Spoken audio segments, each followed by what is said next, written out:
Once you've removed 3:2 pull-down from your source footage, you can now continue to work at that frame rate, 23.976 or 24, throughout the rest of your project.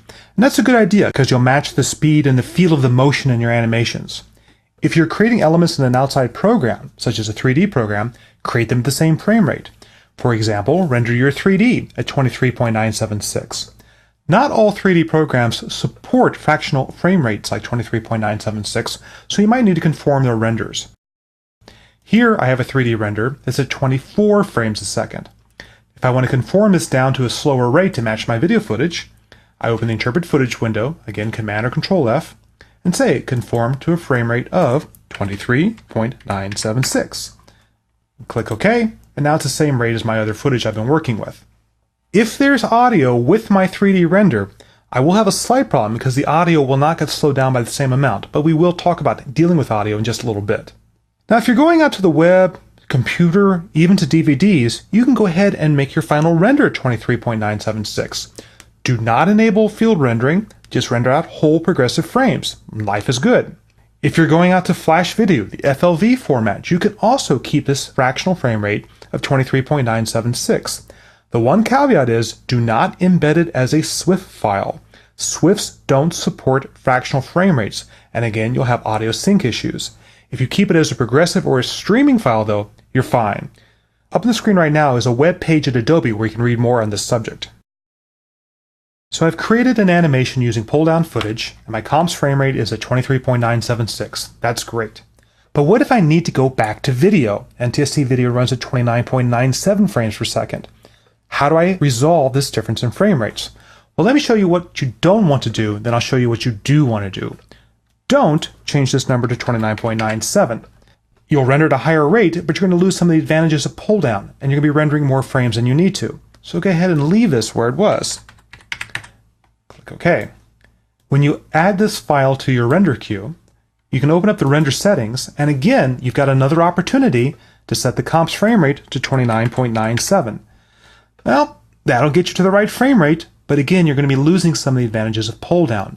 Your motion is going to be sampled at a different rate, and your motion is going to be a bit on the jerky side as well. You can go ahead and field render if you wanted to, but now you're going to be in essence rendering 59.94 fields a second when all your source is 23.976. That's a lot more work than you really need to do.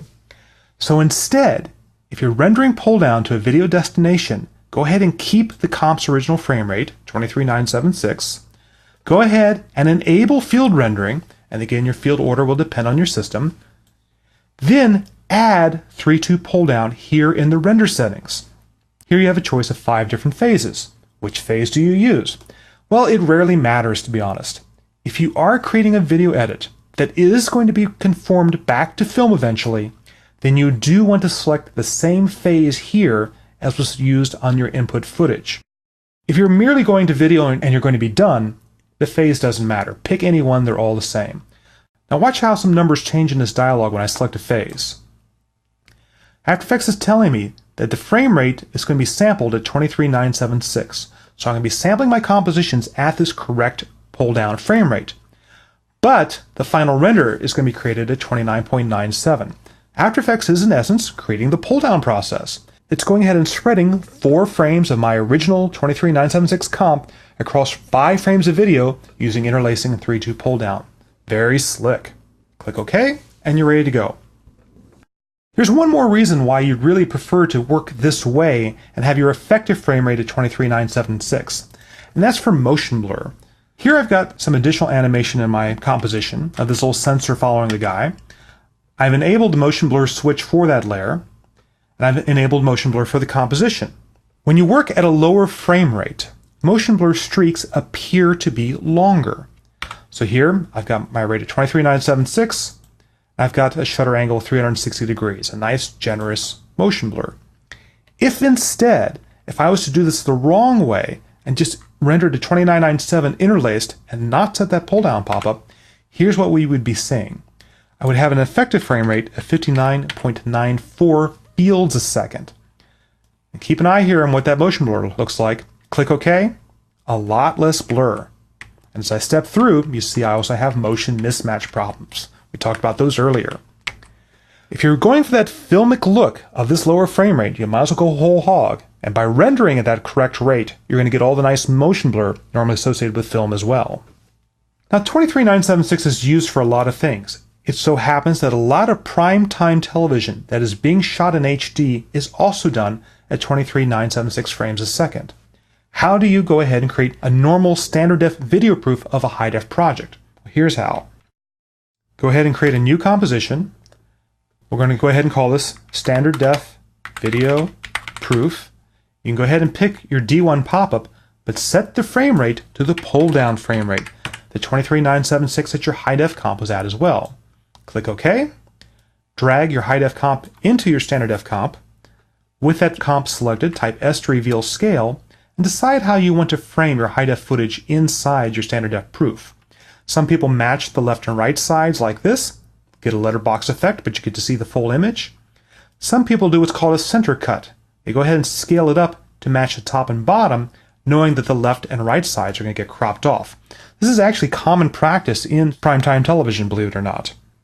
Now that you have your standard def comp, type Command or Control M to add it to the render queue. Open the render settings, and again, leave it at 23976, but add your fields and add your pull down. Now you're going to add pull down, get an effective rate at 20997, but keep your original motion at 23976. This is a far more efficient way of creating a standard def proof off of high def footage. To reinforce what After Effects is doing while rendering a pull down movie, keep an eye on the render queue. I'll click on render, and you'll notice next to the normal frame numbered rendering that the field count jumps very quickly. What's going on is you're seeing an individual frame that's being rendered be written to 2 or 3 fields immediately after it's been rendered. This again is an example of the efficiency of rendering pull down material and adding pull down at the render queue stage. It takes a lot less time.